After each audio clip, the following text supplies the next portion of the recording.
you're breaking up. 1, 2, 3, 4, 5. Now I can hear you kind of. Okay, what else can we do?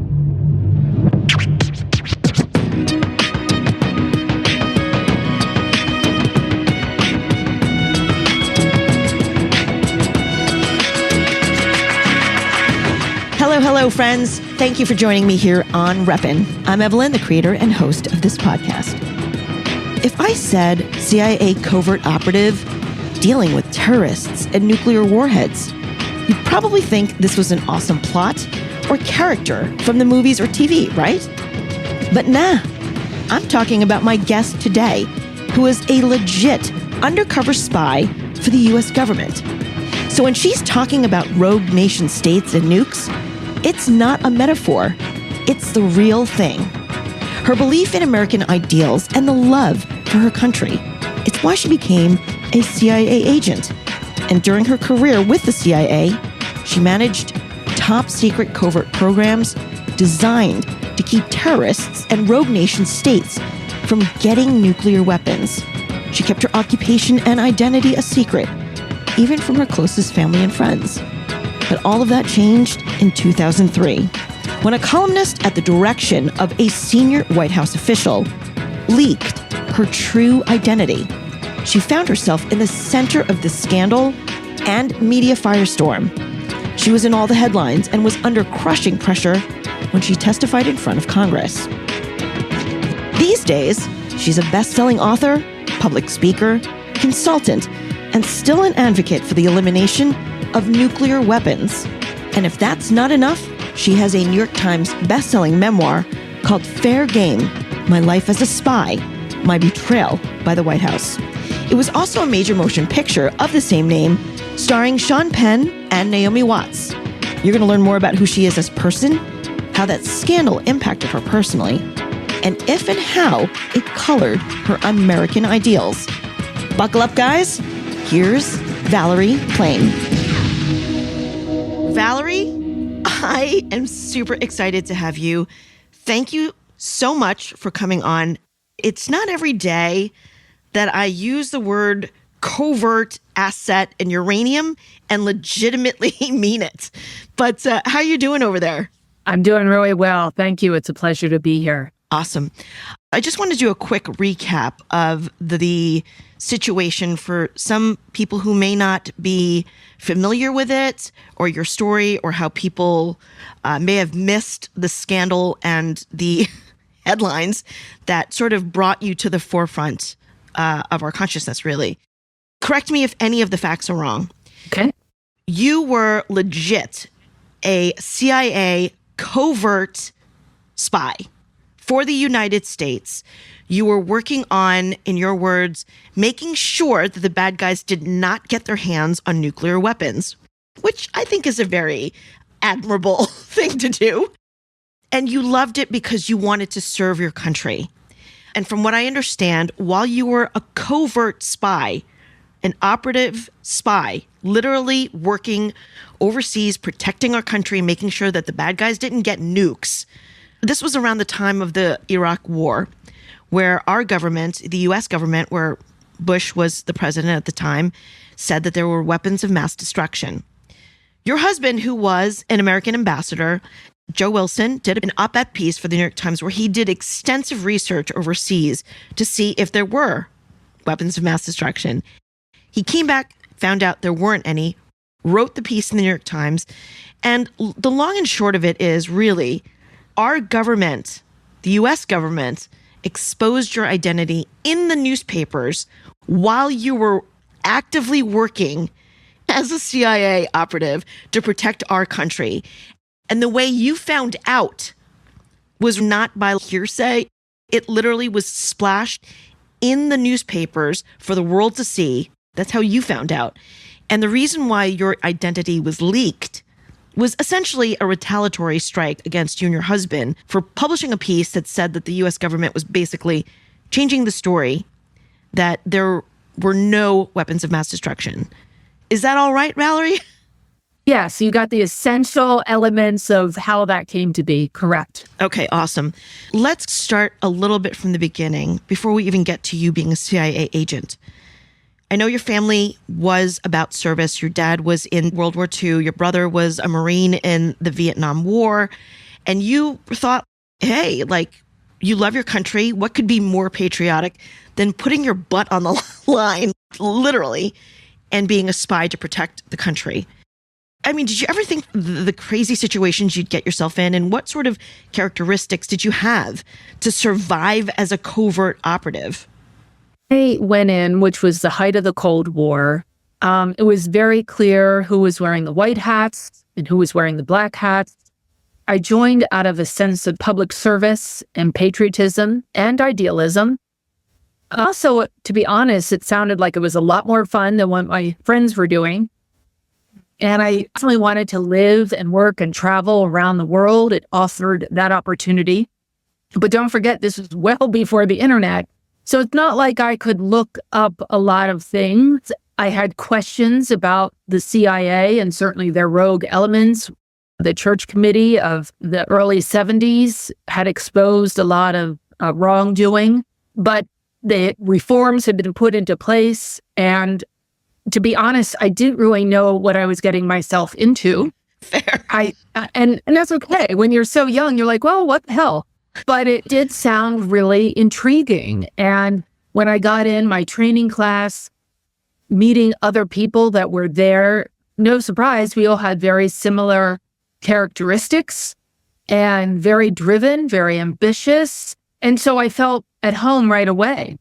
To your second question of what sort of things are they looking for, in operations, getting in is a very long, complicated process. It takes months and months and months, not just security background check, through the intake process, which of course is not only security background checks, but psychological evaluations, scenarios. They just put you through many, many hoops. But one thing they do as well is give you I think it's called the Myers-Briggs personality test. A lot of corporations use them. And so I am an ENTJ, which stands for extrovert, intuitive, thinking, judgment. But all those characteristics together are not exactly as those words connotate. And the others that were going into operations also were ENTJs, which I understand is about 2% of the population. They want you to be curious. They want you to be a leader. They still want you to be comfortable taking the initiative, motivated, and yet you like working within a larger organized structure. That definitely describes any sort of government bureaucracy. And I think important characteristics, above all, make a good case officer. One is natural curiosity, much like a journalist. Keep asking why. It's amazing what information you get if you just ask someone with sincerity, why do you think that? Or tell me what the matter is. It's amazing. But you can't fake that. You have to really sincerely be there and be listening. Yeah. And that is, of course, the second characteristic. Be a good listener. Yeah. I think your stakes are a little bit higher than a journalist. But it's the same rules apply, protecting your sources and getting at the heart of what is really happening. There was no internet, so you couldn't look anything up. You didn't really know exactly what you were getting into, but how do you actually figure that out when you're going into the CIA? I'm going to generalize this. When we all start our jobs, even when I was starting off in my producing career, I was in way over my head. Now, my circumstances aren't going to get me killed, and I'm not dealing with legit nuclear warhead stuff, okay? The worst I could do would be spill coffee on my host and I get fired. Earlier in your career, when you were on your first assignment, can you share one experience? What was happening? I have weekend plans, so I don't want people knocking on my door later. So please don't share anything that's going to get us in trouble, okay? Can you share one experience where you were like, holy shit, I'm in a little bit over my head? And what was it that got you through that moment? What did you draw on that gave you the fortitude and resolve to keep going? Well, I'm sure youth and the arrogance of youth had something to do with it, because you don't know enough to know all the things that could go wrong. It's like little kids when you take them out skiing. They have no idea all the bad things that can happen. And it's a little like that. But of course, there's a great deal of training that goes into it. Sure. How you meet someone to keep yourself safe, to keep your assets safe. And it is not the Bourne identity where it's just one lone wolf. There's many people that are involved. And that is the biggest misconception that Hollywood makes, is that you're out there on your own. You're not. You have your surveillance team. You have your targeteers that have helped you, your analysts that have provided you with good questions to ask. It's a huge team effort. You might be the one meeting with the terrorist or whomever, the source, but it comes from many people working very hard. And I remember meeting with a terrorist, and that is certainly, it sharpens your senses in all ways, but you rely on your training, and that it's always a calculated risk. The US government has spent hundreds of thousands of tax dollars on your training. They're not going to do something that will put you directly in harm's way without a lot of people thinking about it and their accumulated judgment. Except they did. In your case. Well, they did, but it's a calculated risk. Yeah. Yes, we believe we can meet this dangerous person and get the intelligence that we need, and everyone will walk away from it. So at this point, we talked about your family believing in service, and you obviously love your country like we all do. Patriotism, I think, needs to be really looked at in terms of what that means, the definition. I think these days, certainly. But for you, when you were serving the CIA, and I loved what you said, it was clear-cut labeling of who was wearing the white hat, the good guys, and who the bad guys were, right? It was pretty, for the most part, clear-cut. So let me ask you this. Then the very government that you swore to protect and the country you loved essentially betrayed you. And this scandal was traced all the way to the highest level. If anybody wants to learn more about it, it's super easy to Google. But the question really for me is, at that point, your whole life was upended. And I think you were quoted to say, it felt like you were falling down Alice's rabbit hole because everything was turned upside down, right? And again, it wasn't like you even had an inkling that your identity was going to be exposed. Sometimes you hear rumors, but it wasn't that for you. It was literally like, here's Washington Post, here's my name, like all of a sudden. Can I ask you what that moment was like for you internally? How did you process that? And then the shit hit the fan, literally, Valerie, where you had to testify, and it was just an unbelievable crush of pressure. Yeah. What was that like for you, and what did you have to draw on to be able to have the fortitude and resolve to survive that? I found out when the Washington Post landed on our doorstep early July 14th, 2003. Right. My husband picked it up, opens it up. Conservative columnist Robert Novak had written that I worked for the CIA and that maybe I had sent him to Niger to check out this claim of yellowcake uranium from Niger to Iraq. But in that very moment, you're processing your disbelief, but I'm also thinking about the assets with whom I had worked with over years. You promised to keep them safe. I know my career is over. And I'm also panicked because my 3-year-old twins are asleep in the room next door. And of course, there's a lot of people that don't take a very positive view of the CIA. Right. So physically, I felt very vulnerable. And it just started, frankly, years, because this was a story that evolved and went on. And really, that chapter didn't end until 2007, when Dick Cheney's chief of staff, Scooter Libby, was convicted. Right. But it was so deep settling because I didn't ever want to be a public person. That had no allure for me. You just never knew where the next hit was coming because it quickly sorted out into partisan camps. And my husband and I were called liars. We were called traitors. I was called a glorified secretary by a member of Congress.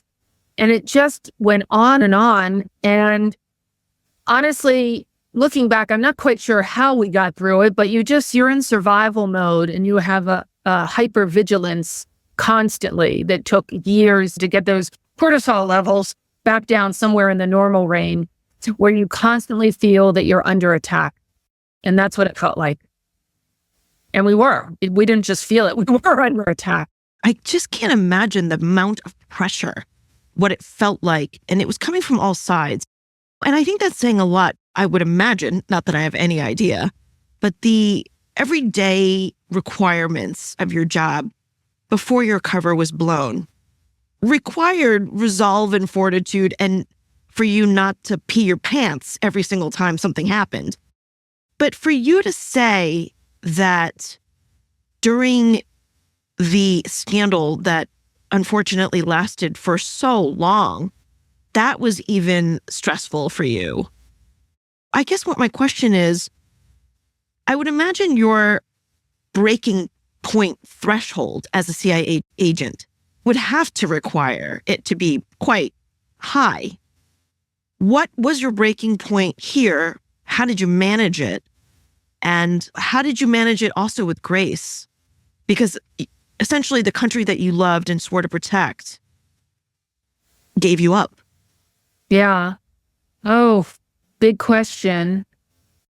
An important element of that is that we had small children, as I mentioned. At the time, they were 3 years old, girl, boy, twin. And when you have little kids, of course, they don't understand. They don't care. They want to know that they are loved and safe and whatever the thing of the moment is. And so that helps keep you grounded. As someone says, having children relieves you of toxic self-absorption. You have no choice but to continue to try to be the best you can, be present for them and take care of them. But I am angry a lot of time during those precious early years of my children that I will never get back, were stolen. So that pisses me off. Yeah. And it was honestly, for me anyway, until the pandemic and COVID and lockdown, that I even heard the term self-care. Like, I didn't know that all the yoga in the world and all the breath work in the world was not going to make it better. And we just white knuckled it. We were in fight for survival, our reputations, our careers. And of course, it took a terrible toll on our marriage. And both of our careers were done for because we're just so radioactive. And it took years to unpack. When you started with the CIA, there was a sense of patriotism and love of country. Let's break this down for just a second, okay? Before the scandal even erupted, I would imagine that you were exposed to lots of unsavory characters, to say the least, and what humans can be in their best and their worst forms.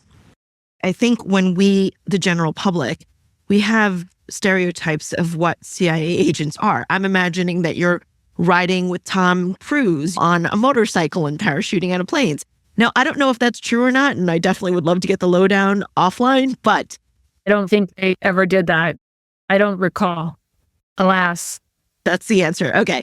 But I think what's interesting is when you see it in a movie, there's a protection, there's a separation between you and the screen. The physicality of it sort of protects you. But you don't have that. You're literally experiencing from all senses. How did that color how you saw humanity and people? From everything that I've seen so far, you're still pretty positive. That must have been very difficult when you're exposed to firsthand the unsavoriness of what people can do. So at the time that you were a CIA agent prior to being exposed, the things that you were witnessing, how did that sort of color how you saw the world. You're right. I am by nature genetically an optimistic, positive person. I tend to see the best. That said, you are dealing with people, as it's been said, they're not Boy Scouts, but nevertheless, I respected them. They were taking a huge risk to do it for any number of reasons, ideological, money, ego, whatever. But still, the risk was tremendous. And I always respected that. In any organization, there are office politics, people that you know to have integrity and be good, and you can count on them and respect them, and you quickly sort them out from people that are not that way. And you try your best. Part of, I think, learning, growing up in a career is figuring that out and doing it skillfully, who to stay away from, who you ask to have as a mentor, those sort of things, or people you just admire. And even to this day, of course, I'm definitely older, a little bit wiser, and certainly more cynical. But I do believe in the essential goodness of people. And these days with the news, it is so hard to find that because you see terrible behavior around us all the time, and it's highlighted because it generates more clicks and all of that. We know that.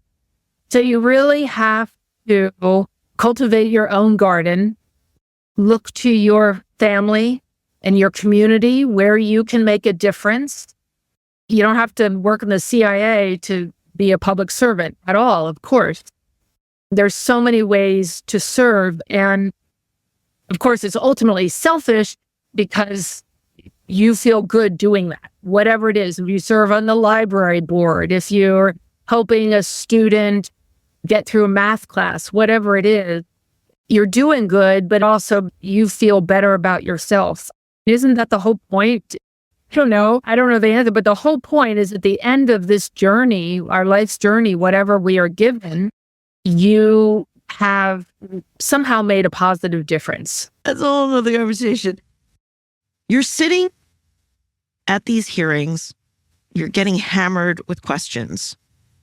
You did this because you loved your country, yet your country betrayed you. Where did you get your strength? And how would you define patriotism now? Because, and I'll speak firsthand, we've all, meaning everyone that has breath in their body, has come across relationships where there is betrayal, where there is disappointment, where somebody you thought was one thing really wasn't. It's devastating. It's shocking. Obviously, your situation was the most extreme situation. And the whole point of it, again, is that you said yourself, you're positive. You're a positive person. And you did this, put your life on the line with your team that risk their lives every day to protect us. Was there a moment where you're sitting behind this table and you're like, why did I even do this? What was going through your head at that point? And you could have been so bitter. I'll say this. I had a good friend who I thought was one of my best friends. And I had gone through something really traumatic. And I didn't really ask for help at the time.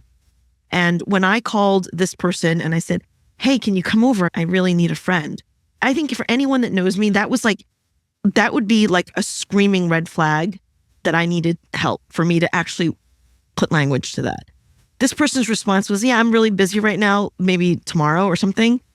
That was devastating. And I was really angry about it. You've been disappointed by the country that you swore to protect with your life. Can you talk about a moment where that hit you?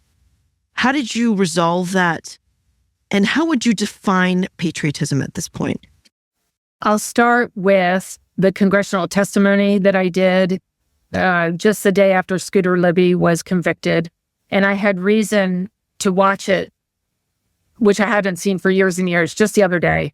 Oh. And it brought back, it's those pictures of gazillion photographers just descending on you. And I was so nervous, I thought I was going to fall out of my shoes. And I did that without any drugs or any alcohol. There was it was just old, sober, no Xanax to soften anything. I was absolutely terrified. And I could barely read the words in front of me. It was truly a heart-pounding experience. I just thought my knees would collapse. You hold yourself together. I was really fortunate in that I got a really high number on the parent lottery. I've got great parents that loved and supported me from my childhood on through to their last days. And that gives you such a grounding. They were really good, decent people. And I don't actually remember taking a moment to think about what am I thinking about. You're just trying to get through it and project some sense of poise and confidence. That is the honest truth.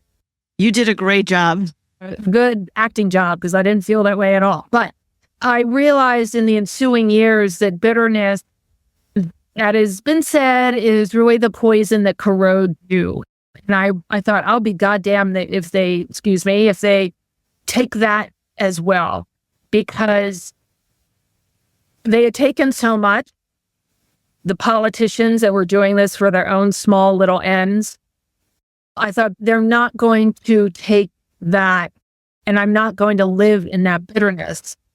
The one sense of anger I have, I already said, is that time and attention was taken away from my small children that I will never regain. They're going to have to live with their own actions and their place in history for that. The whole Iraq War is such a terrible blunder, and everyone who touched it and advocated for it has to answer for that. They'll have to figure that out on their own. So it's normal and natural human to feel that, but you really have to work to dispense with it because it doesn't serve you. So it would be like not only the betrayal, you have the bitterness on top that doesn't serve you or your purpose to grow. It doesn't always work, but generally speaking, I try to follow that adage. I just can't imagine the inner resolve and grace that you must have had to call upon from somewhere to sustain that punishing pressure. Because when you were in that hearing, it's a media circus. The crush of that is white hot in the most extreme way. You are completely assaulted from all fronts and very publicly. After watching the hearings, I'll say this, regardless of what your beliefs are or which quote unquote side you're on, the way you handled yourself was articulate with diplomacy and facts. And I think for that in itself is an accomplishment, even though your knees might have felt like they were going to give out. I really want to just be able to recognize at the bare minimum of that. For you now, seeing the complicated world that we're in, and I'm speaking from my point of view, it seems like there is crisis reaching its climax in almost every situation. We had the COVID, we have unemployment, we have inflation, we have multiple wars. I think you, more than anyone I would know in my world ever, understands that probably on a more nuanced level. And now that your idealism has been tested, the vantage point that you have now, how would you define patriotism? And has it redefined you with all the crisis that's happening? Yes, we are definitely in a polycrisis world that can feel overwhelming at any given moment. That said, I am not in the camp that believes patriotism means you never criticize your country or your government. To the contrary, to be able to criticize freely using facts, that is a hallmark of democracy. And I think that there is a sensibility that says if you say anything critical about the United States, that somehow you're not a patriot. And I completely reject that viewpoint. We have the luxury of being able to criticize aspects of our government or our society or our culture, and you're not going to end up in jail or being tortured for it. So patriotism, we could have a whole conversation about the role of the nation state in the world today, but I do believe deeply in the values that have thus far won the day, although democracy, what is clearly under attack. There is no question. And a lot of that comes from our continuing erosion of trust in government structures, military, the church, the media, everywhere around us. And we are a deeply polarized nation, maybe not as much as we believe that we are, because the extremists on both sides have such loud voices that drown out everyone else. I do believe that most Americans are centrist, a little to the left or a little to the right, but I think there's more that we agree on. But you wouldn't know that listening to any of the media. I don't care if it's mainstream media or whatever else it is, because it's those divisions and clash, and it's so vicious and visceral now. That's, of course, what generates more readers or eyeballs on it, whatever. As I touched on before, it's important to be engaged in your own community, where you are. Be a good friend. Be a good spouse. Be a good parent. Show up in your community. I have absolutely no tolerance for people that complain and then they tell me they don't vote for whatever reason. I don't care. I don't care who you vote for. Just be educated and vote accordingly. The problem is there is a lot of disinformation now, and people silo themselves in whatever partisan bubble they feel comfortable in. And so it just becomes a big old echo chamber. And although, I'm liberal sensibilities, I try, as distasteful as it is, to dip into reading things and watching things that I completely disagree with. But I need to understand where that rage is coming from. It's important to get outside of your comfort bubble to hear people that don't just agree with what you have to say. That's one of the privileges of living in this country, right? It is privilege.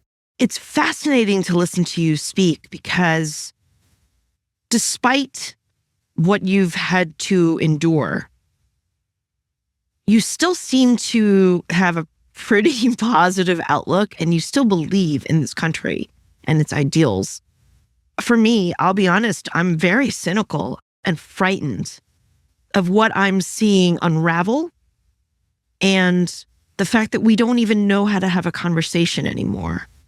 And again, this isn't sweeping generalizations, because these are very big and nuanced conversations that need to be had. I am blown away by your sense of idealism. Maybe this is the wrong word, recovery, that you must have had to somehow rebuild. So my question to you is, what did you learn about yourself through everything that you've gone through, and how did you regain trust in any relationship, or have you? I am stronger than I knew. But to be honest, it wasn't until the lockdown happened in 2020. Let me back up by saying in 2007, Scooter Libby is convicted. I testified before Congress, and we moved from Washington, D.C. and basically just started over again. And we both had books. I wrote a memoir and some spy thrillers. We had a movie, Fair Game. I ran for Congress. I was a very vocal, and still am, advocate about the nuclear threat and what that means. That's a whole other conversation. But it wasn't until the lockdown came in 2020, and I lost my primary bid for a congressional seat, which is like the best thing that ever happened, because my life would just be completely different if I was in Washington. And for the first time in over a decade, I had the time and the space to really unpack what had happened, do a lot of personal work. My children were launched. They were in college at that time. So it allowed me, I know it was terrible for many people, no question, but for me personally, it was a period that it was enforced quietude that allowed me some time and some space to sort through what the hell just happened. I've said many times, and I think I'm really beginning to crystallize this in my own life, that choice is a really underutilized superpower that we have, all of us have. And I just feel like after reading your story and doing research, look, we all have to be forced to continue, but how you continued and continue is really remarkable in the sense that you are still believing in the ideals that this country imbues or tries to imbue. You still have kind of a really positive outlook and you're still fighting the good fight, so to speak. And I think that's incredibly difficult when you have had to go through the, tornado that you went through and you have come back still believing in what the United States tries to embody. So I think for that, I thank you for being that example for me and trying to remind me that even though that you can still come out choosing to show up for the ideals that you hold and not just talking it. Because I think we all know talk is talk. But until you listen and watch someone's actions in history, that says more about a person's character than anything else. And I just want to tip my hat to you because I think you'll be a good reminder for me the next time that I'm feeling, which is often, disillusioned and disappointed, to say the least, that I can still move forward. It's a choice. For now, please sign us off. Let me know who you are and what you represent. I'm Valerie Plame, and I represent how one can go through really difficult situations in life and retain a sense of optimism and the notion that you need to depart having looked back and made some positive change. As we close out this episode, let's quickly reflect on the impact of Valerie Plame's journey. It's a journey that holds valuable lessons for us all. In the middle of this chaos of her covert operations and the relentless scrutiny that followed, Valerie exemplified resilience in the face of adversity. And in our own lives, we may not face the same trials as the CIA operative, but we can certainly draw strength from Valerie's unwavering resolve that reminds us all that no matter the challenges that we face, resilience and determination can lead us to brighter days. Thank you, Valerie, for your trust, time, and for guesting on my podcast. I will have Valerie's links in the show notes. And check out my Instagram at Reppin_podcast and YouTube at Reppin Podcast for exclusive video clips. And feel free to DM me there. I love hearing from you guys. If you'd like this conversation and want to support the series, please share, subscribe, download, and leave a review. And don't forget to check out past episodes. I've had some really great guests. Thanks to Nelson Pinero for his time, care, and work. Reppin is a Suburban Outlaw Productions. Until next time, stand up and represent.